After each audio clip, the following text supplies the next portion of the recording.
नमस्कार, हरियाणा वॉइस में स्वागत है आपका। मैं हूं आपके साथ प्रियंका मिश्रा। बुलेटिन की करेंगे शुरुआत। अब हरियाणा के किसान विदेशों में सिर्फ खेती के गुण सीखने नहीं जाएंगे, बल्कि विदेशों में जाकर खेती भी कर पाएंगे। हरियाणा की मनोहर सरकार इसको लेकर अफ्रीकी देशों से बातचीत भी कर रही है। प्रदेश के किसानों को फायदा पहुंचाने पर विचार किया जा रहा है, जिसको लेकर खुद सीएम मनोहर लाल ने जानकारी दी है। देखिए एक रिपोर्ट।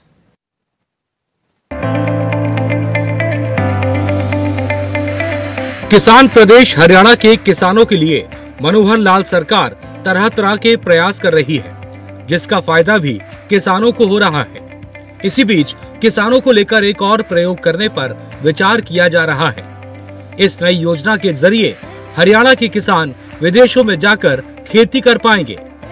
सीएम मनोहर लाल ने अपने एक खास कार्यक्रम के दौरान जानकारी देते हुए बताया कि अफ्रीकी देशों के साथ सरकार की बातचीत चल रही है।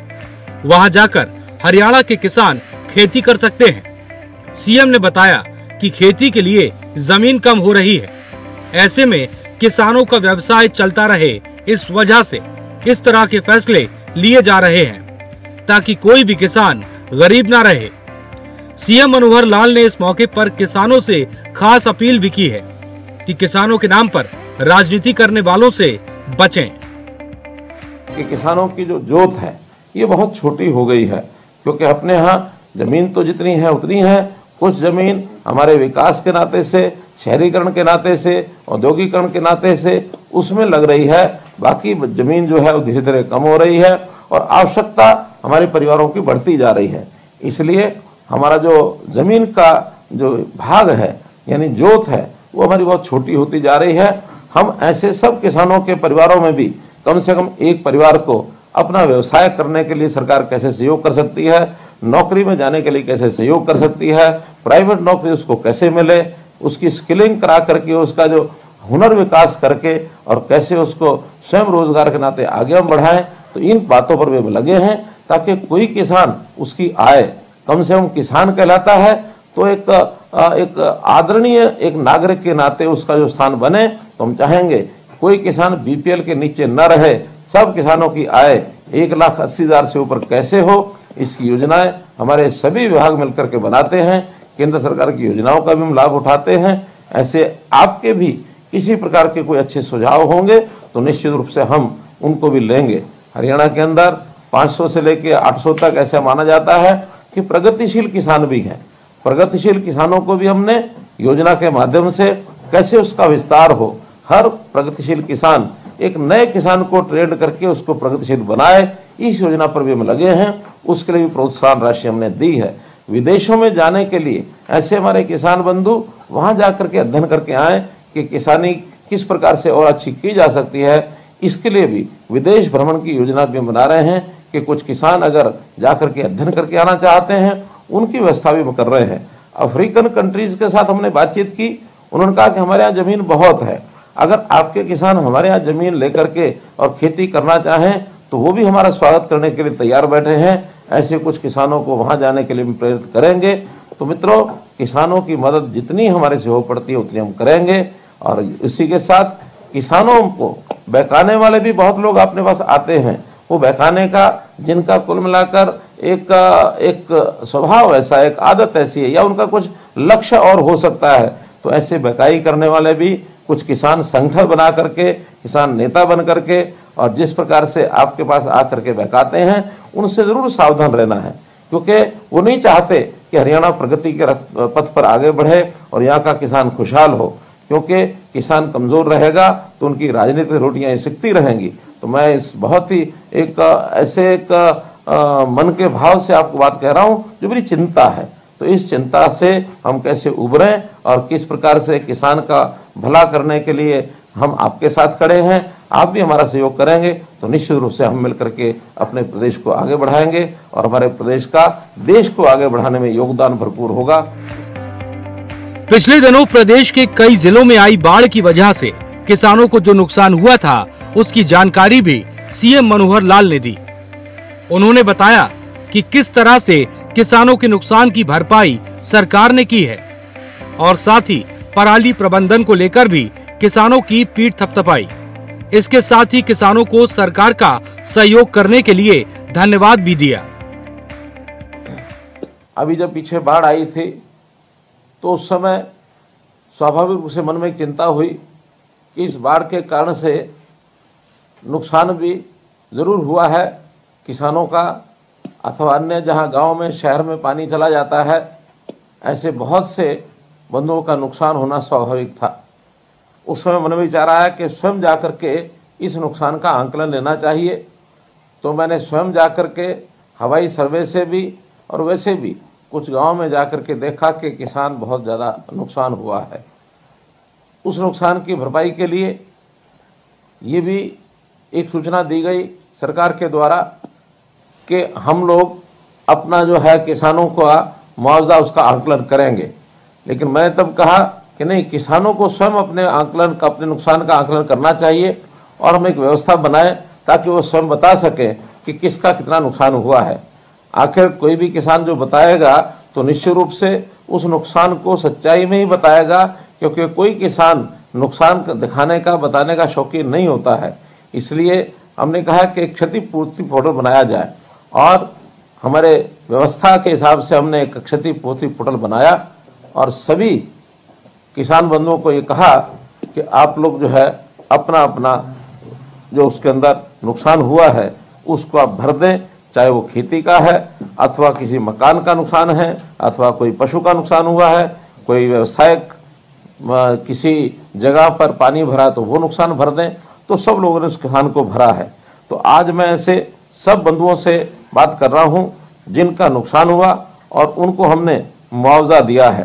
प्राकृतिक आपदा से जो फसल खराब हुई उसका मुआवजा, और चाहे फसल को दोबारा बोने के लिए हमारे किसान बंधुओं को मेहनत करके और फसल खराब होने के बाद दोबारा बिजाई करनी पड़ी, ऐसे लोग सब लोगों से मैं बात कर रहा हूं।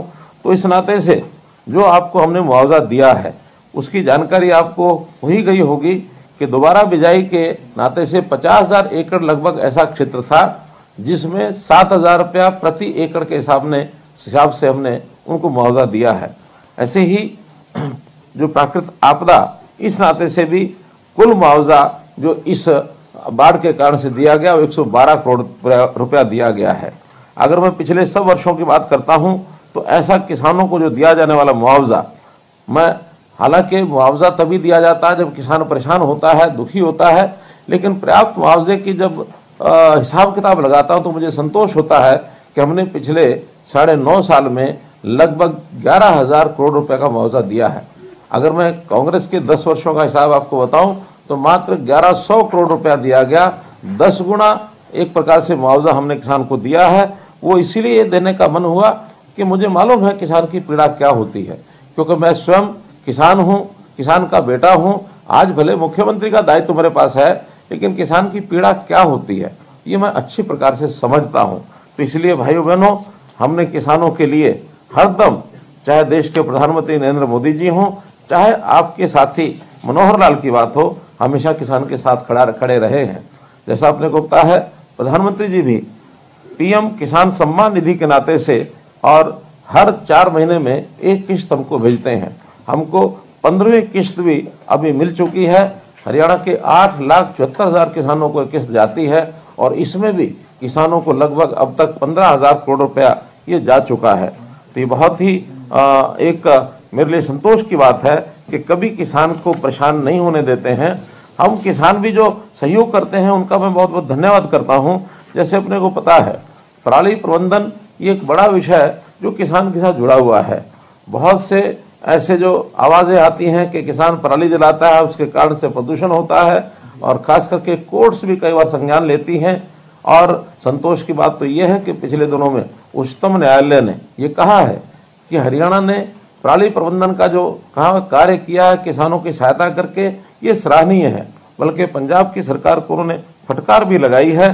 तो उस नाते से और हम जो किसानों को जो सहायता करते हैं उसका भी एक लाभ हमको मिला है और किसानों ने भी उसका सहयोग किया है। अगर आईसीआर की रिपोर्ट जो 22 नवंबर को भी प्रकाशित हुई है उसका मैं आपको जानकारी देना चाहूँगा कि हरियाणा में कुल मिलाकर के इस बार सीजन में 2239 जो केसेस हैं वही यानी पराली जलाने के हुए हैं, जबकि अपना पड़ोसी प्रदेश पंजाब, वहाँ पर यह आंकड़ा 36,118 मामले हैं। अर्थात बहुत बड़ी संख्या में पंजाब में पराली जलाई जाती है। हरियाणा के किसानों को हमने इस पराली प्रबंधन के लिए बहुत सा सहयोग भी किया है। हमने इसमें कुल मिलाकर 2500 रुपये प्रति टन के हिसाब से किसान की पराली की बिक्री इसकी व्यवस्था की है।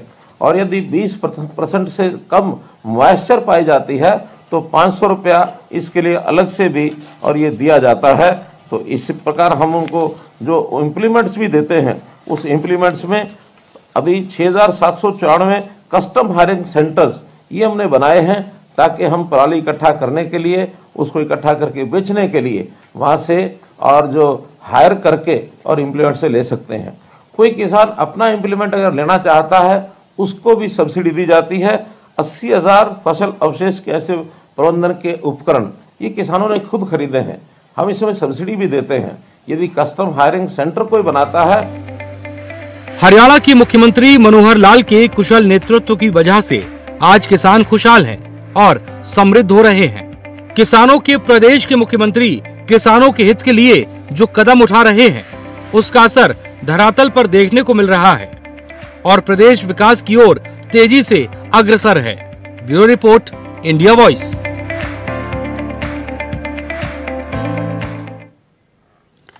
चंडीगढ़ में SYL मामले को लेकर केंद्रीय मंत्री गजेंद्र सिंह शेखावत की अध्यक्षता में बैठक हुई। इस बैठक में पंजाब के सीएम भगवंत मान और हरियाणा सीएम मनोहर लाल मौजूद रहे।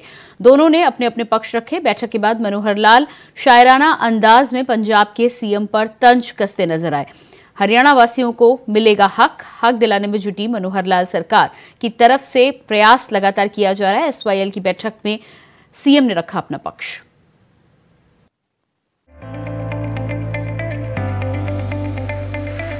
चंडीगढ़ में SYL मामले को लेकर केंद्रीय मंत्री गजेंद्र सिंह शेखावत की अध्यक्षता में बैठक हुई।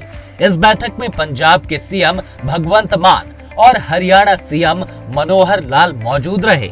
दोनों ने अपने अपने पक्ष रखे। SYL की बैठक के बाद मुख्यमंत्री मनोहर लाल ने बयान दिया है। उन्होंने कहा कि अच्छे माहौल में बात हुई, लेकिन एक मान है कि मानता नहीं। उन्होंने कहा कि मौजूदा चैनल 66 साल से भी पुराना है और पानी के नेचुरल फ्लो के लिए आर्टिफिशियल चैनल का निर्माण जरूरी है। उन्होंने कहा कि हरियाणा के अनुबंध के अनुसार अपने हिस्से का पानी नहीं मिल पा रहा है।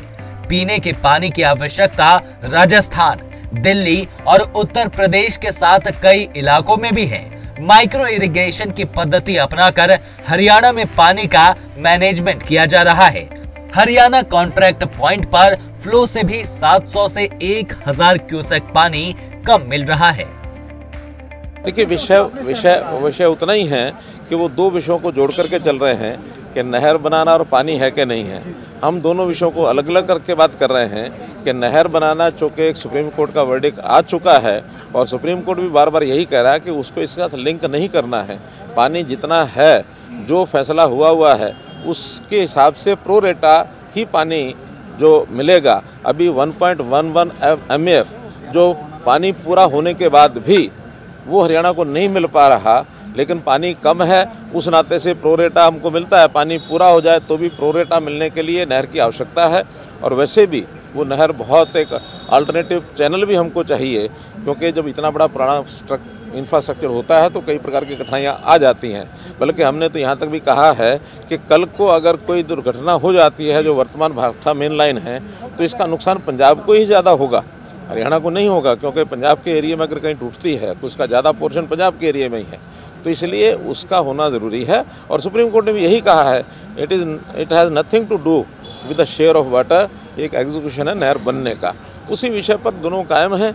तो भी इस बार सुप्रीम कोर्ट क्या निर्णय देता है, लेट अस सी। जैसा हम जानते हैं कि सतलुज यमुना लिंक नहर, ये एक विषय सुप्रीम कोर्ट में वर्षों से पेंडिंग है और उसमें लगातार पिछले दिनों में कई हियरिंग हुई है सुप्रीम कोर्ट में।